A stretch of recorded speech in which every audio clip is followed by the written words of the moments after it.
Okay, that is basically Purple Haze by Jimi Hendrix.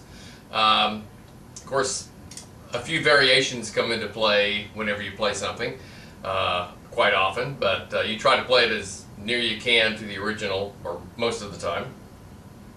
But one of the things I wanted to talk about today was the idea of stripping out all of the embellishments, all of the hammer-ons and pull-offs for one specific purpose, and that is for a guitarist who might not have developed those skills yet to be able to play a reasonable version of the song that will lead to being able to add those embellishments later. We're going to make a smaller version of the E chord, we're going to make a smaller version of all the chords, and we're going to leave out the slides and the pull-offs and the hammer-ons, with maybe the exception of one slide, because one is almost absolutely necessary. So anyway, I'll show you some details about the song, and we're doing this again from a very basic idea of just getting our fingers in the right places to play the right notes. Okay, so at the 7th fret on the A string I have an E note, and that is the center of this little trio of notes that he uses for the intro, which is these two notes. Whoops, let's turn our guitar up. These two notes, then these two. And so what I typically do is squeeze all three notes and play these two strings, relax, still touching the strings, then play the other two strings, or the other string with the middle string, however you want to think of it. These two, then these two. With a squeeze when I want to hear the sound, and a relax, relaxing the hand when I want the notes to die. And interestingly enough, you'll find this especially when you record some things, that the ends of notes can also be thought of as the beginning of silence. And the beginnings of silence in a rhythmic passage can also contribute to the rhythm. This sounds different than, because the spaces are actually creating a rhythm of their own.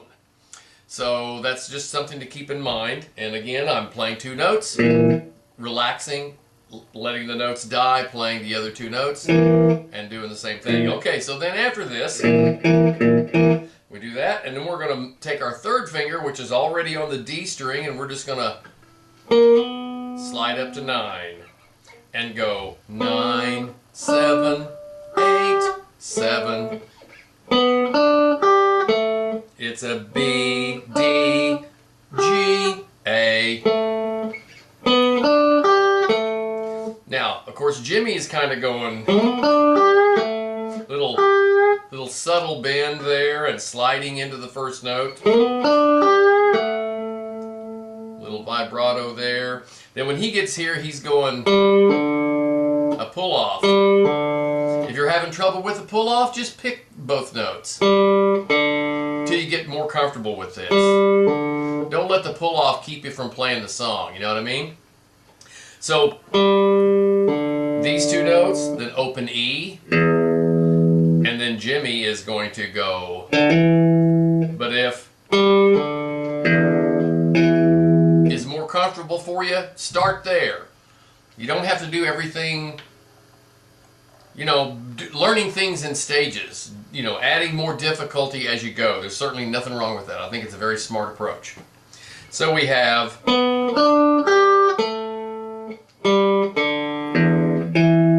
in its simplest form, and I want to show, or I want to bring to your attention an idea that's going on here. The first part of the phrase is played here. You move down 2 frets and play the rest of the phrase. In other words, rather than get your fingers all crossed up trying to do some kind of who knows what, keep in mind that I'm going to play some notes. I'm going to move 2 frets and play some more notes. This idea of relaxing, going from one zone to another, will help it get smoother faster.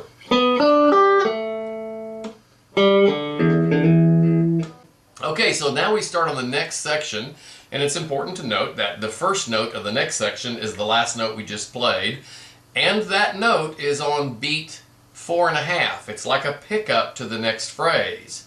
1, 2, 3, 4. Okay, so if you're playing that note on the beat, because you kind of get those habits going, that's why the rhythm's not working out right. 1, 2, 3, 4, and 1. Right on this one's right on the beat. On beat 4.5 again.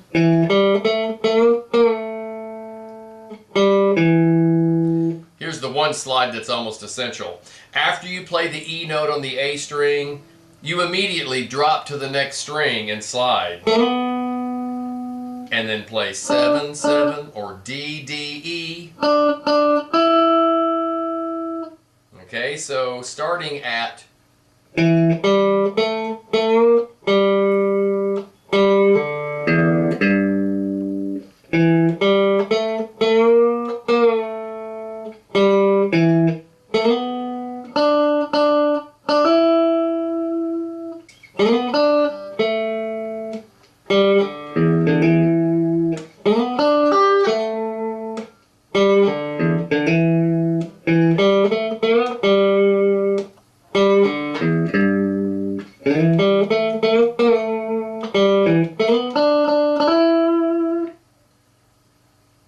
now, when we go to the chord section, the chord Jimi is using is an E7 sharp 9.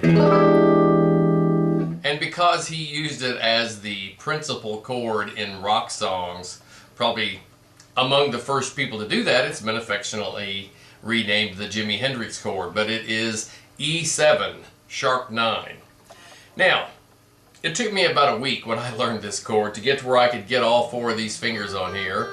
That guy right there is a little cantankerous. So in the process of learning this chord, if you just leave the little finger off and go,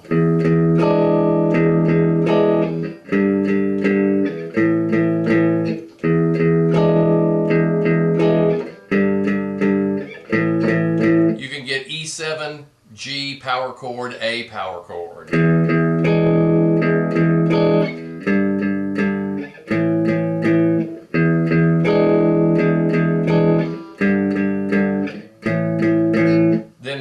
Where you get comfortable with that, that little finger will start landing on there.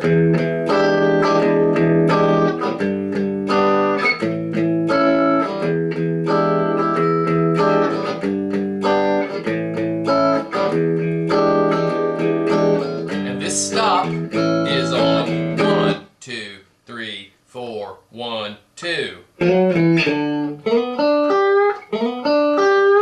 Now, I like to point out the timing of this.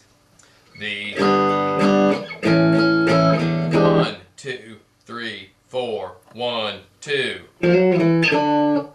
If I know in time, in rhythm, when this happens. I don't have to guess about it. So eliminating guesswork is always good. When it gets to the bridge section, which also leads to the guitar solo, it's A, power chord kind of thing, and B, 2, 3, 4, D, and E. And then the measures get cut half. 1 and 2 and 3 and 4 and 1 and 2 and 3 and 4. 1 and 2.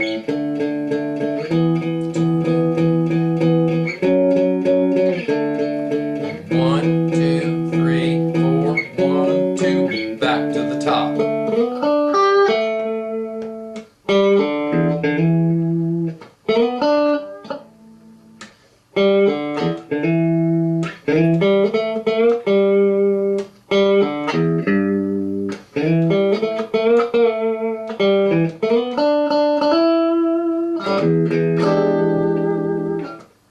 Enjoy.